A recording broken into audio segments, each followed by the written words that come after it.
నమస్తే BDD news కు స్వాగతం. నా పేరు తరంగిణి. ముందుగా బులెటిన్ లో హెడ్లైన్స్ చూద్దాం.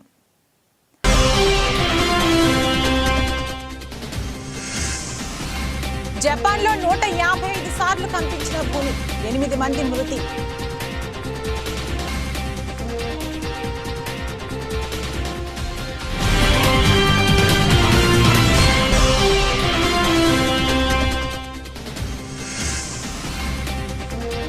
దేశంలో 4565కి పెరిగిన క్రియాశీల కేసులు. కొత్తగా 573 మందికి కోవిడ్ పాజిటివ్.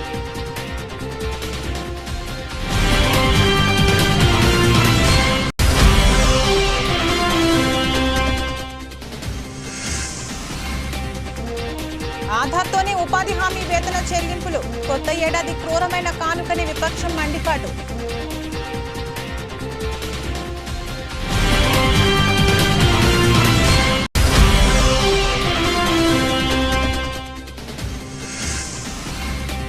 జనసేన పార్టీ వీర మహిళలు ఆగ్రహం.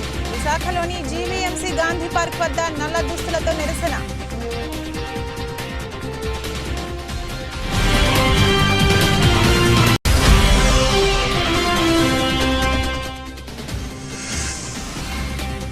భారతదేశ ప్రధాన న్యాయమూర్తి చేసిన వ్యాఖ్యలను వ్యతిరేకిస్తున్న సిపిఐ జాతీయ కార్యదర్శి నారాయణ.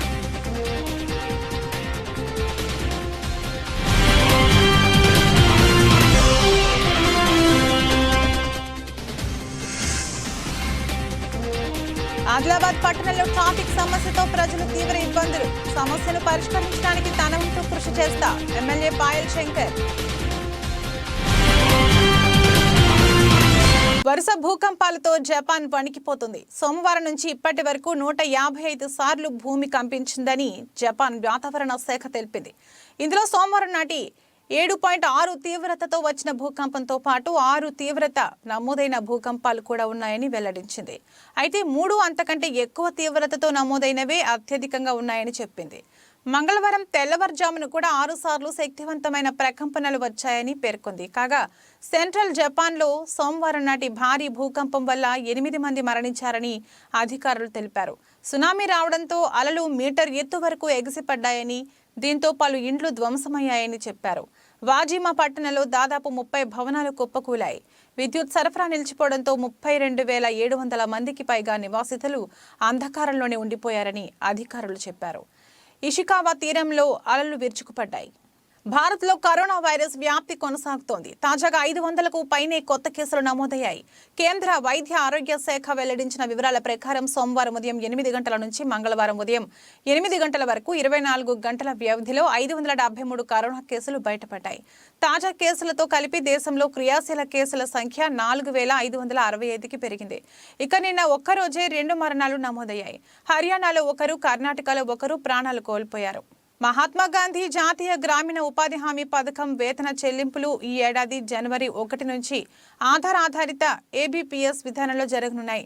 గత ఏడాది జనవరి 30 నుంచే ఈ విధానాన్ని తప్పనిసరి చేసిన రాష్ట్ర ప్రభుత్వాలు తమ డేటాబేస్ ను బలోపేతం చేసుకునేందుకు 5 సార్లు పొడిగింపించారు. ఈ కొత్త విధానం ప్రకారం ఉపాధి హామీ పథకం కూలీల జాబ్ కార్డ్ బ్యాంకు ఖాతా ఆధార్తో అనుసంధానమై ఉండాలి.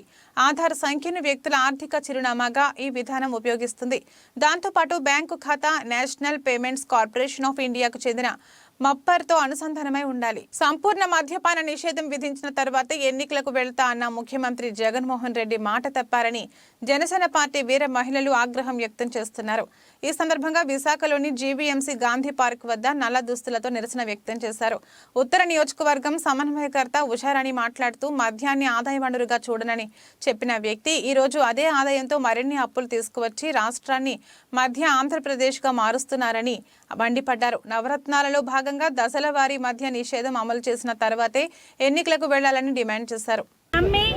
మరీ ముఖ్యంగా మహిళలు మీరు ఇచ్చినటువంటి ఏదైతే సంపూర్ణ మద్యపాన నిషేధాన్ని అమలు చేస్తాను, నేను సంపూర్ణ మద్యపాన నిషేధాన్ని అమలు చేయకపోతే మరలా 2024లో ఎలక్షన్కి రాను, మిమ్మల్ని ఓటు అడగను అని ఆ రోజు ఏదైతే ఆయన హామీ ఇచ్చి ఈరోజు ప్రజల్ని మభ్యపెట్టి మహిళల్ని ఓల్డ్ దండుకొని మద్యాన్ని ఆదాయ వనరుగా చేసుకొని ఈ రాష్ట్రాన్ని మధ్యాంధ్రప్రదేశ్గా చేసినటువంటి ఘనత ఏదైనా ఉంది అంటే అది ఒక జగన్మోహన్ రెడ్డి గారికి మాత్రమే దక్కుతుంది. మరి ఏదైతే ఇంకొక అడుగు ముందుకేసి మద్యాన్ని ఆదాయ వనరుగా చూడనని చెప్పినటువంటి వ్యక్తి మద్యాన్ని ఆదాయ వనరుగా చూసి మద్యం మీద వస్తున్నటువంటి ఆదాయం మీద మరలా ఇంకా అప్పులు తీసుకొస్తున్నారంటే ఈయన మద్యాన్ని ఏరులై పారిస్తున్నటువంటి వైన్ ఒకసారి అర్థం చేసుకోవాల్సినటువంటి పరిస్థితి. మరి వైన్ షాపుల దగ్గర టీచర్స్ ని, గవర్నమెంట్ స్కూల్ టీచర్స్, ఉపాధ్యాయులు, వాళ్ళ పిల్లల భవిత తీర్చిదిద్దే ఉపాధ్యాయుల్ని తీసుకెళ్లి వైన్ షాపుల దగ్గర నుంచే పెట్టాడు అంటే ఈయన మద్యాన్ని ఏ రకంగా మరి ప్రోత్సహిస్తున్నారన్న విషయాన్ని ఆలోచించుకోవాల్సినటువంటి పరిస్థితి. రాష్ట్రంలో మరి వీళ్ళని నమ్మి అధికారంలోకి తీసుకొస్తే రాష్ట్రాన్ని నట్టేటి ముంచుతున్నటువంటి జగన్మోహన్ రెడ్డిని జనసేన పార్టీ వీర మహిళా విభాగం నుంచి ఒకటే అడుగుతున్నాం.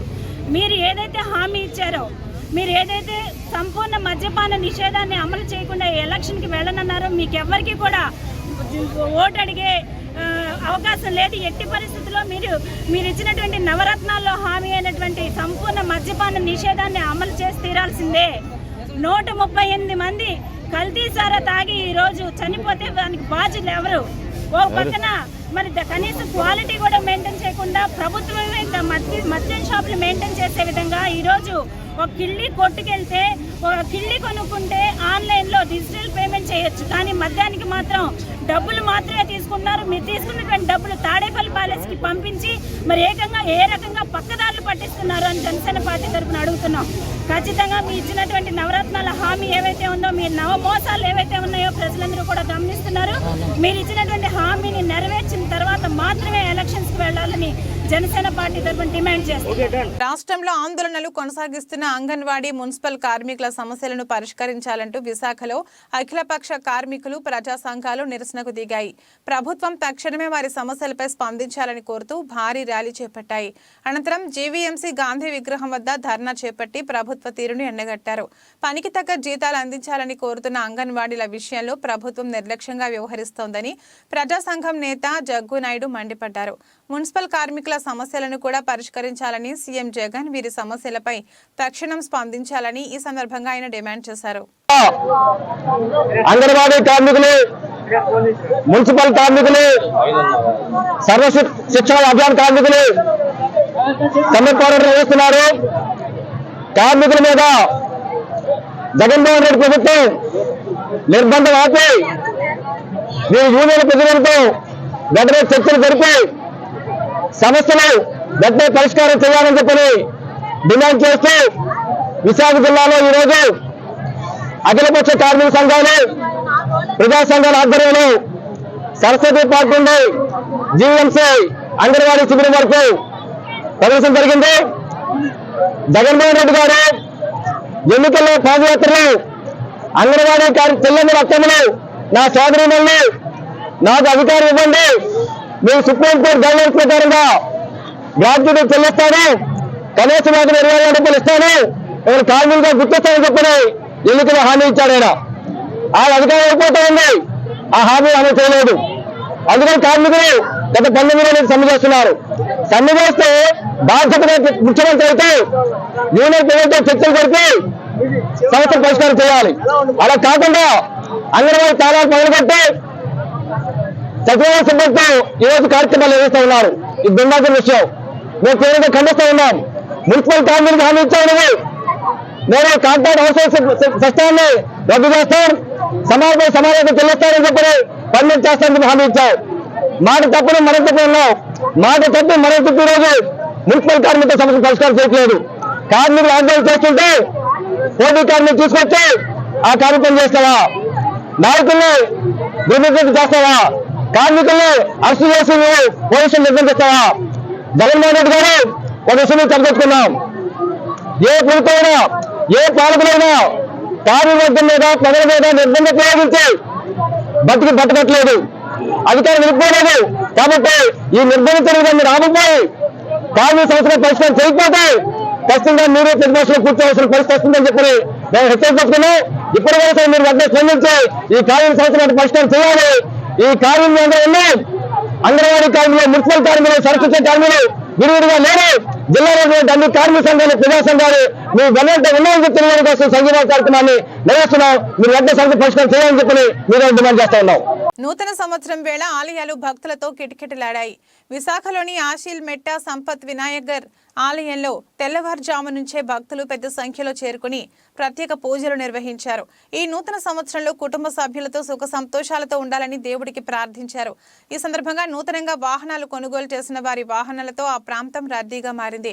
భక్తులు అధిక సంఖ్యలో రావడంతో దేవాదాయ శాఖ అధికారులు అందుకు తగ్గ ఏర్పాట్లు అన్నీ చేసి దర్శనానంతరం భక్తులకు ఉచితంగా ప్రసాదాలను పంపిణీ చేశారు.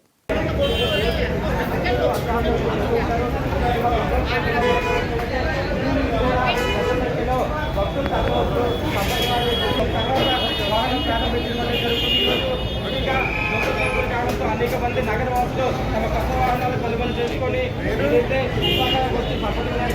దేవాలయం నగరంలోని అనేక దేవాలయాలన్నీ కూడా ఇప్పటికే నగరవాసులతో ప్రత్యేక పూజలు చేస్తున్నారు. ముఖ్యంగా విశాఖ వ్యాప్తంగా నూతన సంవత్సర వేడుకలు అనేవి పెద్ద ఎత్తున విశాఖలోని సంపతి వినాయక టెంపుల్తో పాటు ముఖ్యమైన దేవాలయాలైన సింహాచలం శ్రీ వరలక్ష్మీ నరసింహ దేవాలయంలో ప్రత్యేక పూజలు చేయడం జరుగుతుంది. ఇది ప్రస్తుతం విశాఖలోని పరిస్థితి.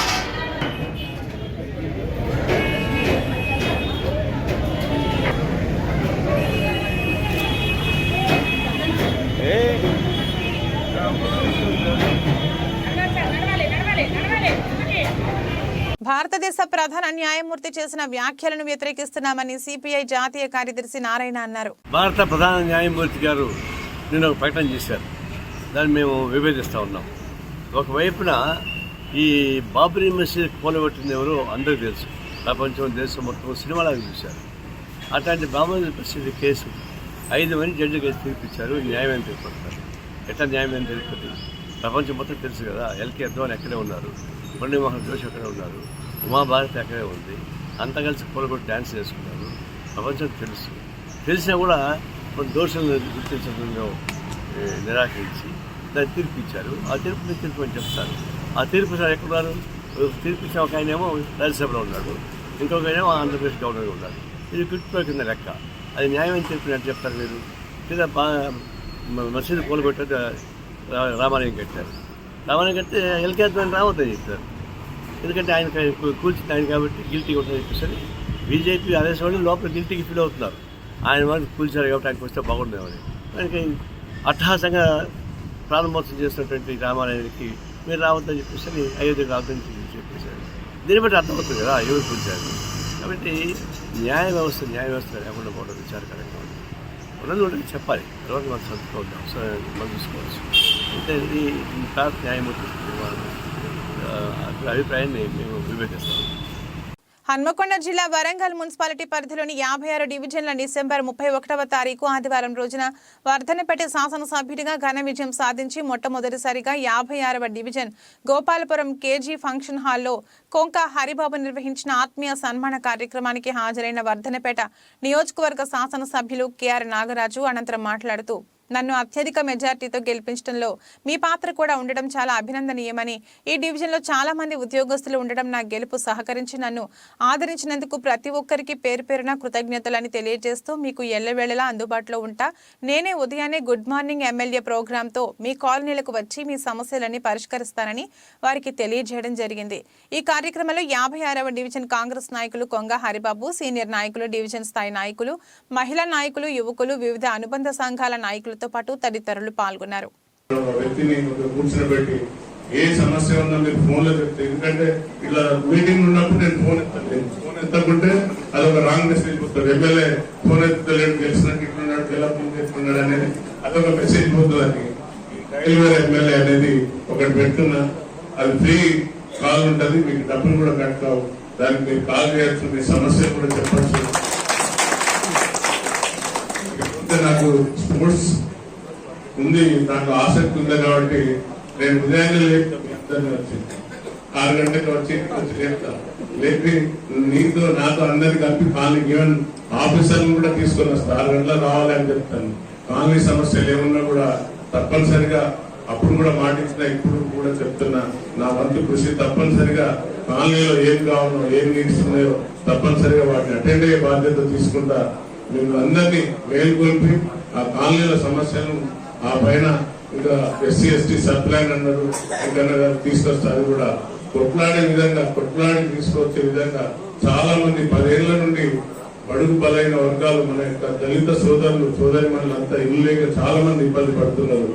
ఇల్లు తెచ్చే విధంగా తర్వాత ఏ దాంట్లో డౌన్ టు ఎత్తుపోతా మీకోసం డౌన్ టు ఎత్తుపోయి ఇల్లు కూడా తీసుకురావడానికి అలాగే నిధులు తీసుకురావడానికి నేను ప్రయత్నం చేస్తా. గోపాలపూర్ చెరువును ఆల్రెడీ నేను ఐబీ అధికారులను పిలిచి మాట్లాడడం జరిగింది. ఐబీ అధికారులతో మాట్లాడి కలెక్టర్ గారికి స్ట్రిక్ట్ గా ఇన్స్ట్రక్షన్స్ ఇస్తున్నాను. నా తమ్ముడు మా అన్నను నా కొడుకు కానీ ఇలాంటి పని చేసినప్పుడు ఎవరిని కూడా ఉపేక్షించద్దాను. ఏదైతే చెరువు ఆక్రమించిందో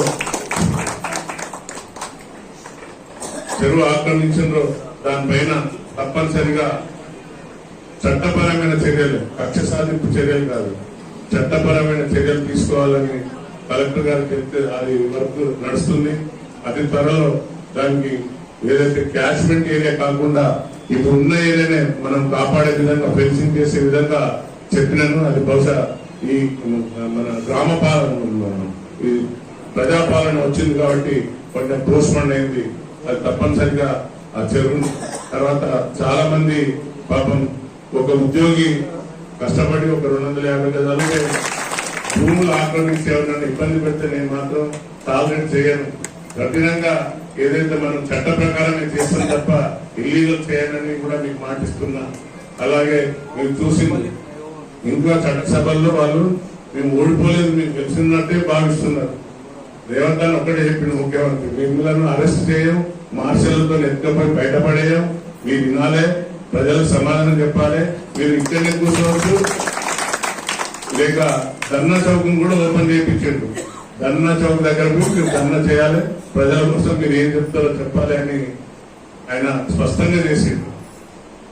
ఇలా చూస్తే మీ అందరికీ తెలుసు మనం తెలంగాణ సాధించింది దేనికోసం, నీళ్లు నిధులు నియామకాలనేటువంటి మనం తెచ్చుకున్నాం. కానీ దురదృష్టకరం ఆంధ్ర పాలన దోసుకపోయిందో లేదో కానీ ఇప్పుడు జరిగిన ధ్వంసం అయితే చాలా భారీగా ఉంది సార్. మీ అందరికీ ప్రొఫెసర్లకు తర్వాత చాలా మంది చదివిన వాళ్ళందరికీ తెలుసు చాలా ధ్వంసమైంది. అసలు ఏ కారణాలు కూడా ఒక పైసా లేకుండా చేసింది. అప్పు చెప్పు మళ్ళీ అప్పు చేసింది. ఇప్పుడు మనం మన స్థితిగతులను చూసుకొని మనం అప్పు చేస్తాం. ఆ అప్పును ఎట్లా కట్టాలని ఆలోచిస్తాం. ఆ అప్పును కూడా తీర్చేదానికి మళ్ళీ అప్పు తీసుకొచ్చినట్టు మీరు ఆలోచించండి. సరే అప్పులు చేసి ఏమైనా చేసిందా, ఎవరికైనా ఇందిరమ్మ ఇల్లు ఇచ్చిందా, సరే డబుల్ బెడ్రూమ్ ఇచ్చిందా, లేకుంటే ఎవరికైనా ఉద్యోగాలు ఇచ్చిందా? చివరికి మా ఉద్యోగస్తులకు కూడా 15వ తారీఖు వరకు కూడా జీతాలు వస్తున్నాయి. వాళ్ళకి డిఏ లేదు, హెచ్ఆర్ఏ లేదు, సరిగ్గా వాళ్ళ ఇంక్రిమెంట్ రాలేదు, పిఆర్సీ లేదు, డిఎస్సీ పడలేదు. చాలా మంది టీచర్ల కోసం ఉద్యోగాల కోసం, చాలా మంది గ్రూప్ 1 ఉద్యోగాల కోసం హెల్త్ కార్డు కూడా లేదు. సో ఇన్ని సమస్యలు మరి డబ్బులు తెచ్చి అప్పు తెచ్చి చాలా బాగా చేసినాం మేము. తప్పనిసరిగా వారిని కూడా ఆదుకునే హక్కు మనకు ఉంది అన్న మద్దతు వేసుకోమని వచ్చిందా?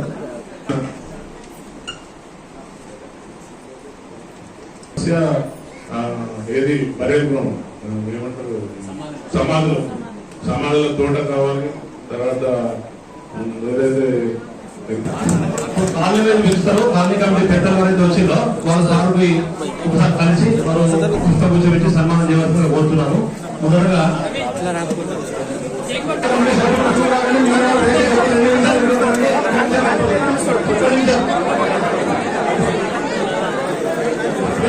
కుటుంబ సమేతంగా సోమవారం ఆంగ్ల నూతన సంవత్సర సందర్భంగా యాదాద్రి శ్రీ లక్ష్మీ నరసింహస్వామి వారిని దర్శించుకుని ప్రత్యేక పూజల్లో పాల్గొన్నారు. భువనగిరి ఎమ్మెల్యే కుంభం అనిల్ కుమార్ రెడ్డి ఆయనకు మొదటిగా ఆలయ సాంప్రదాయ ప్రకారం స్వాగతం పలికి ప్రధానాలయంలోని స్వయంభూ మూర్తుల దర్శనం అనంతరం ప్రత్యేక ఆశీర్వచనములు చేసిన ఆలయ అర్చకులు, ఆలయ అధికారులు స్వామివారి లడ్డూ ప్రసాదం అందజేశారు. అనంతరం మీడియాతో మాట్లాడుతూ నూతన సంవత్సరం సందర్భంగా స్వామివారిని మిత్రులు, కాంగ్రెస్ నాయకులతో కలిసి దర్శించుకుని యాదాద్రి భువనగిరి జిల్లా ప్రజలు సుఖ సంతోషాలతో ఉండాలని, స్వామివారి ఆశీస్సులు అందరిపై ఉండాలని కోరుకున్నట్లు తెలిపారు. సంక్షేమం, అభివృద్ధి సమపాళలో ఉండాలని, కాంగ్రెస్ ఈ నూతన ప్రభుత్వం ముఖ్యమంత్రి రేవంత్ రెడ్డి నాయకత్వంలో సంక్షేమ ఫలాలు అందరికీ అందాలని స్వామివారిని కోరుకున్నట్లు తెలిపారు. నమస్కారం. ఈరోజు ఇక్కడ యాదాద్రి శ్రీ లక్ష్మీ నరసింహస్వామి దర్శనం కుటుంబ సమేతంగా మా మిత్రులు, సహచరులు, కాంగ్రెస్ నాయకులం అందరం కూడా ఇక్కడ దర్శనం చేసుకున్నాం. ఆ స్వామివారి ఆశీస్సులు తీసుకున్నాం. ఈ నూతన సంవత్సరం అంతా అందరూ యాదాద్రి భువనగిరి జిల్లా మొత్తం భువనగిరి నియోజకవర్గ ప్రజలు అందరం కూడా సుఖ సంతోషాలతోటి ఉండాలి, ఆ స్వామివారి ఆశీస్సులు మెండుగా ఉండాలని కోరుకుంటూ అన్ని వర్గాల ప్రజలకు మరి అందరూ బాగుండాలి, సుఖ సంతోషాలతో ఉండాలి. సంక్షేమం, అభివృద్ధి సమపాలలో ఈ కొత్త ప్రభుత్వం, కాంగ్రెస్ ప్రభుత్వం, ముఖ్యమంత్రి రేవంత్ రెడ్డి గారి నాయకత్వంలో మరి ఈ రాష్ట్రం మొత్తం కూడా మన జిల్లా అంతా కూడా అందరికీ అన్ని సంక్షేమం, అభివృద్ధి ఫలాలన్నీ కూడా అందరికీ అందాలని అందరికీ మరొకసారి నూతన సంవత్సర శుభాకాంక్షలు తెలుపుతాము. నమస్కారం. గ్రేడ్ 1 మున్సిపాలిటీ అయిన ఆదిలాబాద్ పట్టణంలో ట్రాఫిక్ సమస్యతో ప్రజలు తీవ్ర ఇబ్బందులు ఎదుర్కొంటున్నారని, ఆ సమస్యను పరిష్కరించడానికి తన వంతు కృషి చేస్తానని ఎమ్మెల్యే పాయల్ శంకర్ అన్నారు. మంగళవారం మధ్యాహ్నం 12 గంటలకు పట్టణంలోని ప్రధాన వీధుల గుండా మున్సిపల్ పోలీస్ సిబ్బందితో కలిసి ఆయన పాదయాత్ర చేపట్టారు. వీధి వ్యాపారులకు ప్రత్యామ్నాయ స్థలంతో పాటు పార్కింగ్ స్థలాన్ని పరిశీలించి ట్రాఫిక్ సమస్యను పరిష్కరిస్తామన్నారు. ఈ కార్యక్రమంలో municipal commissioner Shailaja, traffic CI Pranay Kumar, 1వ పట్టణ సిఐ సత్యనారాయణ, మున్సిపల్ అధికారులు, బీజేపీ నాయకులు తదితరులు పాల్గొన్నారు. మున్సిపాలిటీగా ఉన్నటువంటి ఆదిలాబాద్ అన్ని రకాలుగా బాగుండాలని, ఆదిలాబాద్ మున్సిపాలిటీలో ఉన్నటువంటి సమస్యలన్నీ కూడా పరిష్కారం చేయాలన్నటువంటి ఆలోచనతో ఇటు ట్రాఫిక్ పోలీస్ అధికారులతో, అదేవిధంగా మున్సిపల్ అధికారులతో, మున్సిపల్ ఇంజనీర్లతో, మిగతా రెవెన్యూ సిబ్బందితో ఆదిలాబాద్ పట్టణంలో ఉన్నటువంటి ట్రాఫిక్ సమస్యలు ఉన్నటువంటి కూడళ్ళన్నీ కూడా ఈరోజు పాదయాత్ర ద్వారా నడుచుకుంటూ ఆ యొక్క ప్రాంతాలన్నింటినీ కూడా పరిశీలించడం జరిగింది. ప్రధానంగా ఆదిలాబాద్లో ఉన్నటువంటి మున్సిపాలిటీలో ఉన్నటువంటి ట్రాఫిక్ సమస్య పరిష్కారం చేయాలా. ఈ ట్రాఫిక్ సమస్య అనేది అందరికీ ఉన్నటువంటి సమస్య, ఏ ఒక్కరి సమస్య కాదు. ఏదైనా ఎమర్జెన్సీ ఉన్నప్పుడు, రేపు గుండె నొప్పి, ఇంకేదో విషయం మీద ఆసుపత్రి వెళ్ళాలన్నా కూడా ట్రాఫిక్ సమస్య మధ్యన ఉంటే, ట్రాఫిక్ అడ్డం ఉండి పోలేనటువంటి పరిస్థితి అంబులెన్స్లకు ఉంటే ప్రాణాలు పోయినటువంటి సందర్భాలు కూడా అనేక మనం చూసాం. అందుకే ఇక్కడ ఉన్నటువంటి ట్రాఫిక్ సమస్యను నియంత్రించాలని, అదేవిధంగా ఎవరైతే రోడ్ల మీద చిరు వ్యాపారస్తులు ఉన్నారో వాళ్ళకు కూడా ప్రత్యామ్నాయం ఏ రకంగా చేస్తే బాగుంటుందో అని అధికారులందరితోనే ఒక తొందరలో ఒక సమావేశం ఏర్పాటు చేసుకొని ఆ రకంగా ఉన్నటువంటి వీధి వ్యాపారస్తులు ఎందరున్నారు వాళ్ళకు ప్రత్యామ్నాయ ఏర్పాట్లు ఏం చేస్తే బాగుంటుంది, ఆదిలాబాద్ మున్సిపాలిటీలో ఉన్నటువంటి ప్రభుత్వ స్థలాలు ఆధీనంలో ఎన్ని ఉన్నాయి, వాటిని పార్కింగ్ కొరకు ఏ రకంగా ఉపయోగించగలుగుతాం, ఇవన్నింటినీ కూడా అధికారులతో, అదేవిధంగా మున్సిపల్ సమావేశంలో కూడా త్వరలోనే ఒక ప్రత్యేకమైనటువంటి సమావేశాన్ని ఏర్పాటు చేసి ఆ యొక్క సమావేశంలో కూడా చర్చించే విధంగా ప్రయత్నం చేస్తాం. నూతన సంవత్సరానికి రూపాయి నష్టాలతోనే స్వాగతం పలికింది. ఫారెక్స్ మార్కెట్లో డాలర్తో పోల్చితే రూపీ మారకం విలువ సోమవారం మరో 5 పైసలు క్షీణించింది. ఉదయం ట్రేడింగ్ ఆరంభం నుంచే నేల చూపుల్ని చూసిన రూపాయి చివరిదాకా అదే తీరును కనబరిచింది. ఈ క్రమంలోనే 83.21 వద్ద ముగిసింది. దేశీయ స్టాక్ మార్కెట్లు స్వల్ప లాభాలతోనే సరిపెట్టడం, దిగుమతిదారుల నుంచి డాలర్లకు డిమాండ్ పెరగడం రూపీ వాల్యూని దిగజార్చిందంటూ ట్రేడింగ్ సరళిని ఫారెక్స్ ట్రేడర్లు విశ్లేషిస్తున్నారు. గత ఏడాదికి ట్రేడింగ్ చివరి రోజైన శుక్రవారం రూపాయి మారకం విలువ 4 పైసలు కోలుకుని 83.16 వద్ద స్థిరపడిన విషయం తెలిసిందే. అయితే సోమవారం ఆ లాభాలు కాస్త ఆవిరైపోయాయి. భారతీయ క్యాపిటల్ మార్కెట్ల నుంచి విదేశీ సంస్థాగత మదుపరులు FII సోమవారం 855.80 కోట్ల విలువైన షేర్లను అమ్మేసుకున్నారు. ఇది కూడా రూపీని ప్రభావితం చేస్తుందన్న అభిప్రాయాలు గట్టిగా వినిపిస్తున్నాయి. స్వదేశంలో ఆస్ట్రేలియాతో జరుగుతున్న వన్డే సిరీస్ ను ఇప్పటికే కోల్పోయిన భారత మహిళల జట్టు ఇక చివరి మ్యాచ్లోనైనా నెగ్గి పోరాట పటిమ కనబర్చాలని చూస్తుంది. తొలి మ్యాచ్లో కంగారులకు పోటీనివ్వలేకపోయిన హర్మన్ ప్రీత్ బృందం రెండో వన్డేలో విజయానికి చేరువగా వచ్చి విఫలమైంది. రిచా ఘోష్, జెమిమా రోడ్రిగ్స్ రాణించిన కీలక సమయంలో కెప్టెన్ హర్మన్ ప్రీత్ కౌర్ స్థాయికి తగ్గ ప్రదర్శన చేయలేకపోవడంతో టీమిండియాకు పరాజయం తప్పలేదు. ఇప్పుడు ఆ లోపాలను సరిదిద్దుకుని సమిష్టిగా సత్తా చాటాలని మేనేజ్మెంట్ కోరుకుంటుంది. మరోవైపు 3 మ్యాచ్ల సిరీస్ ను ఇప్పటికే 2-0తో కైవసం చేసుకున్న ఆస్ట్రేలియా క్లీన్ స్వీప్ పై కన్నేసింది. స్టార్ ప్లేయర్లతో నిండి ఉన్న కంగారులను అడ్డుకోవాలంటే మన అమ్మాయిలు శక్తికి మించి పోరాడాల్సిందే. స్టార్ ఓపెనర్ స్మృతి మంధన, యస్తికా భాటియా, జెమిమా, రిచా, హర్మన్, దీప్తి శర్మ, పూజా వసర్తార్కర్ సమిష్టిగా సత్తా చాటాల్సిన అవసరం ఉంది. ఇక టెస్ట్ ఫార్మాట్ లో ఇంగ్లాండ్, ఆస్ట్రేలియాను వణికించిన మన బౌలర్లు పరిమిత ఓవర్ల క్రికెట్ లో ఆ స్థాయి ప్రభావం చూపలేకపోతున్నారు. ఫీల్డింగ్ కూడా మెరుగుపడాల్సి ఉంది. మహేష్ బాబు తాజా చిత్రం గుంటూరు కారం సంక్రాంతి కానుకగా ఈ నెల 12న ప్రేక్షకుల ముందుకు రాబోతుంది. ఈ సినిమా తర్వాత ఆయన రాజమౌళి దర్శకత్వంలో నటించబోతున్న విషయం తెలిసిందే. ఆఫ్రికా అడవుల నేపథ్యంలో యూనివర్సల్ అడ్వెంచర్ కథాంశంతో దర్శకుడు రాజమౌళి ఈ సినిమాకు సన్నాహాలు చేస్తున్నారు. పాన్ వరల్డ్ సినిమాగా హాలీవుడ్ సాంకేతిక నిపుణులను భాగస్వామ్యం చేస్తూ ఈ చిత్రాన్ని తెరకెక్కించబోతున్నారు. రాజమౌళి తండ్రి రచయిత విజేంద్ర ప్రసాద్ కథనందిస్తున్నారు. ప్రస్తుతం పూర్వ నిర్మాణ కార్యక్రమాలు జరుగుతున్నాయి. ఈ సినిమా ఎప్పుడు సెట్స్ మీదకు వెళ్తుందోనని అభిమానులు ఆసక్తిగా ఎదురుచూస్తున్నారు. తాజా సమాచారం ప్రకారం మార్చిలో పూజా కార్యక్రమాలతో ఈ సినిమాలు లాంఛనంగా ప్రారంభించబోతున్నారని తెలిసింది. బులెటిన్ ముగించే ముందు హెడ్లైన్స్ మరొకసారి.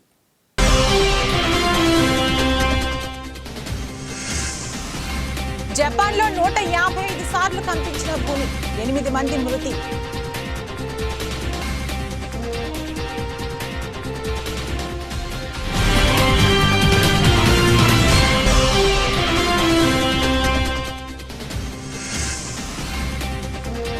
దేశంలో 4,565కు పెరిగిన క్రియాశీల కేసులు.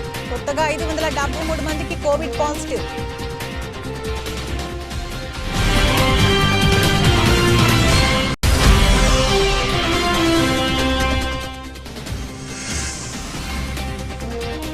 ఆధార్తోనే ఉపాధి హామీ వేతన చెల్లింపులు. కొత్త ఏడాది క్రూరమైన కానుకని విపక్షం మండిపాటు.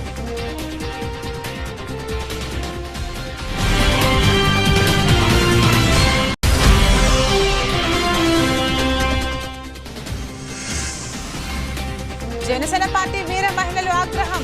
విశాఖలోని జీవీఎంసీ గాంధీ పార్క్ వద్ద నల్ల దుస్తులతో నిరసన.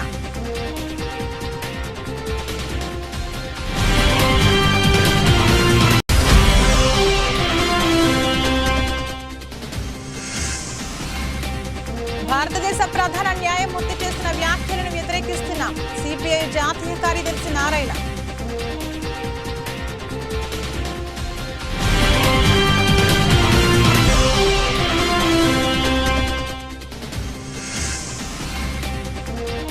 ఆదిలాబాద్ పట్టణంలో ట్రాఫిక్ సమస్యతో ప్రజలు తీవ్ర ఇబ్బందులు.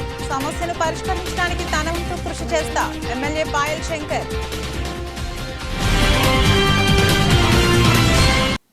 ఇదే రోజు బులెటిన్. మరో బులెటిన్లో మళ్ళీ కలుద్దాం. అంతవరకు సెలవు. నమస్కారం.